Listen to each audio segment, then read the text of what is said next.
Hello, Sammy. How you doing, buddy? You know, I kind of thought I might find you sitting here on the door again.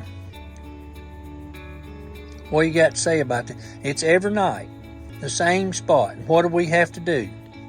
Get you down and put you back in the building because you just want to sit right there. It's the same spot every day. And I have to wind up picking you up. Well, hello, Rudy. I wanted to see them feet there? You see, if he sits on this 2x4 here, his feet is covered up by his feathers. And you can put them on a 2x6, but if they put them on a little old round something, their feet's curled around it, and they're subject to get frostbite. And we don't want that, do we, Rudy? Boy, look at them spurs. We need to trim them things up. You might put a hurting on somebody if they want to see how he sits down on his feet and they're covered by them feathers. See that, folks? No feet showing. No frostbite that way. All right, Rudy, I'm going to let you go back to sleep. I got to get Sammy off the door, okay?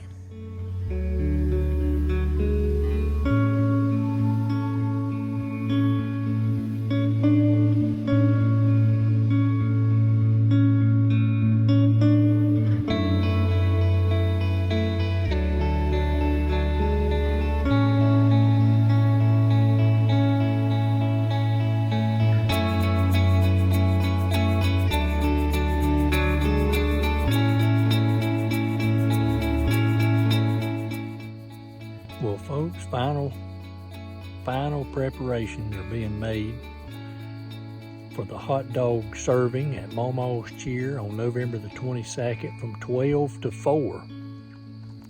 I'm going to post a little flyer. Holly and met with Patsy at Midway Wesleyan this morning or yesterday morning, and they picked up the to-go boxes and everything. So everything's getting ready to go. The women are baking all the baked goods. And we're going to have some more information coming on that. And Brother Donnie went and picked up 600 pounds of potatoes. So we got a little flyer and a little showing of the potatoes in the back of Donnie's truck. We're going to show you, and then we're going to continue on with the video.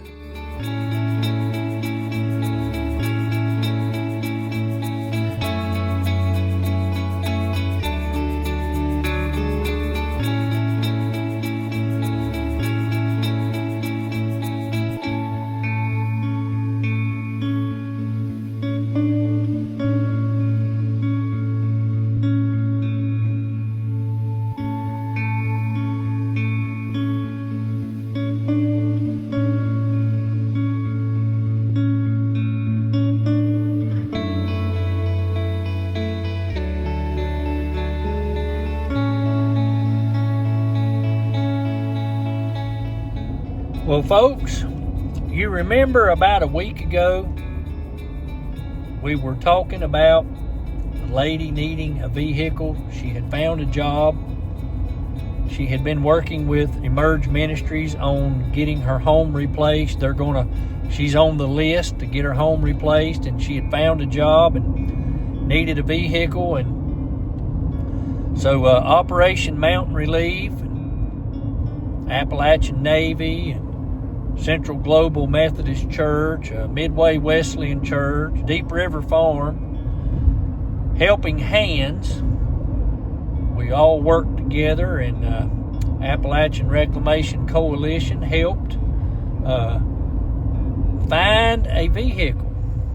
Well, once the vehicle was found, it was purchased. And guess what? Today was the day that she was able to get the vehicle, get everything put in her name, and get it licensed and tagged, and the transaction completed, so to speak. And she was very excited. Tammy was there whenever she was able to pick it up and get everything fixed, and so that it's now hers, and she can take the grandchildren, whatever. She can now go to work, and she can go to the store. Whatever she needs to do, she has transportation now because she lost everything when it was flooded. and the hurricane come and washed it all away. And she had nothing left and started from scratch. So, you know, people need help. You know, bad things happen to good people. And there's just no way around it. You know, just think, folks, if you come in from work and your house was completely gone, or, you know, you run out of the house in the middle of the night because of a tornado, and the tornado took all your vehicles, your house, and everything, and it was gone. You know, and insurance didn't pay a dime on anything, and you just left with what you had on your back and nothing else. You know, whatever you might have had of your possessions could have been in a gun safe in the house, and it's gone. It washed down the river and busted all to pieces, and everything in it was destroyed, and you lost all your cash you had in it, or any jewelry, guns, anything like that might have been, you know, of value, gone, just gone. Well, we got a video to show you that Pam has picked up her vehicle, and that was all put on video so you folks could see how Helping Hands and everything, Operation Mountain Relief, and how everybody's pulled together to get this lady a vehicle so that she can get some normalcy back to her life.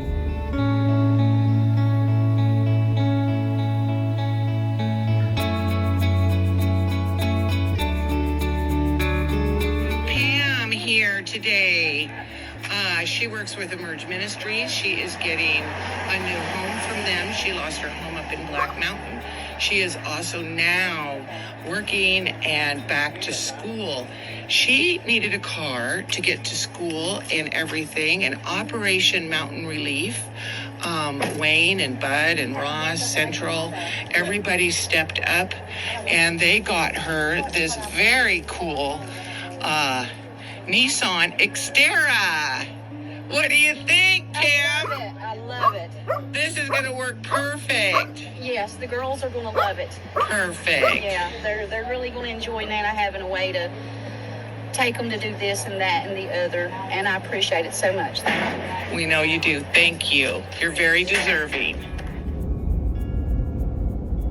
Arrive at your destination. Well, folks, we're getting here down in Cope, South Carolina. We're coming out on a Hurricane Helene washout. We reported on this back in June, and we wanted to come down and see what kind of progress has been made at the location, and just see what's really going on. As you can see, the road signs of being closed are still up. Oh yeah, I see a big bunch of equipment down here.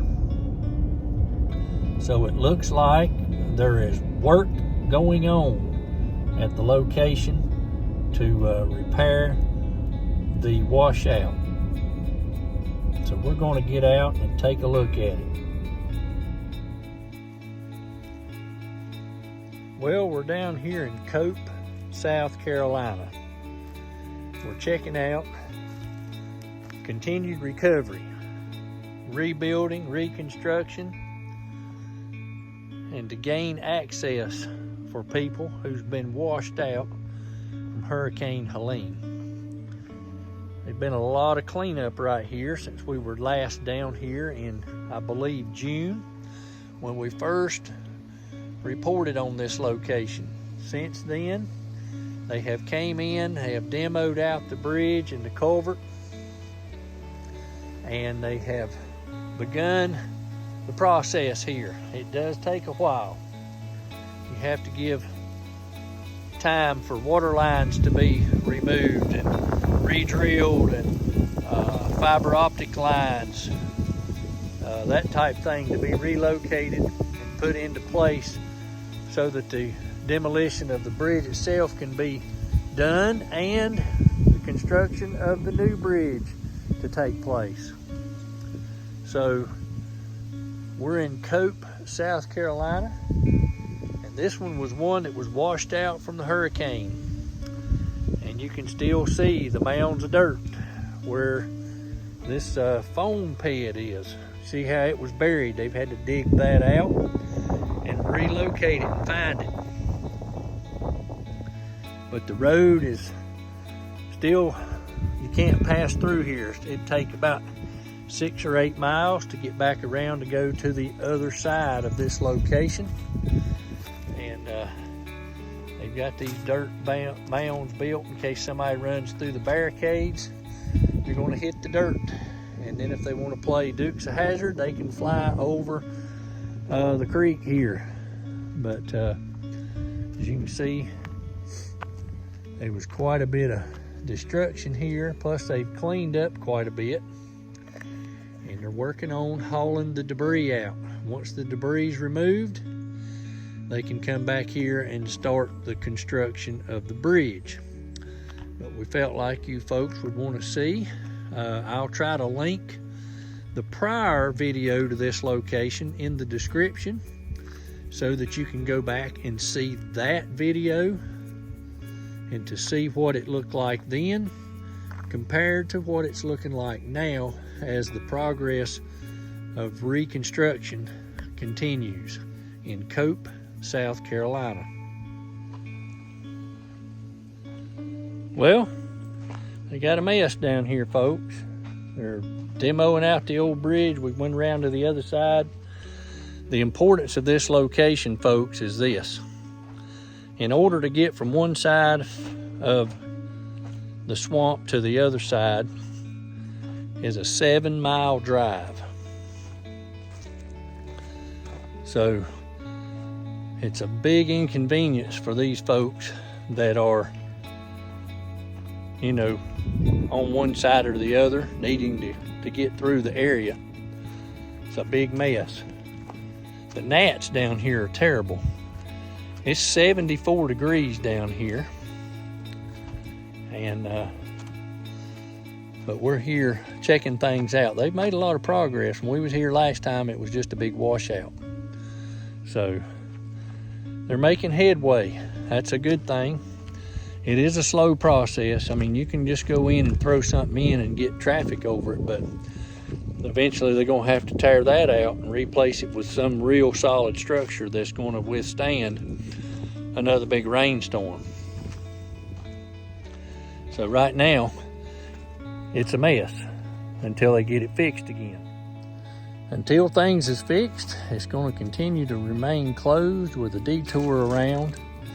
And once that bridge gets replaced and this gets opened up, I'm sure people are going to be tickled to death to be able to just go right on through. It's going to be tough to get to Orangeburg if you live on this side of the swamp. And it's going to be an extra amount of driving each time. They do have their communications back up and running, water and all that type stuff, but as far as the transportation way, they got a ways to go, folks.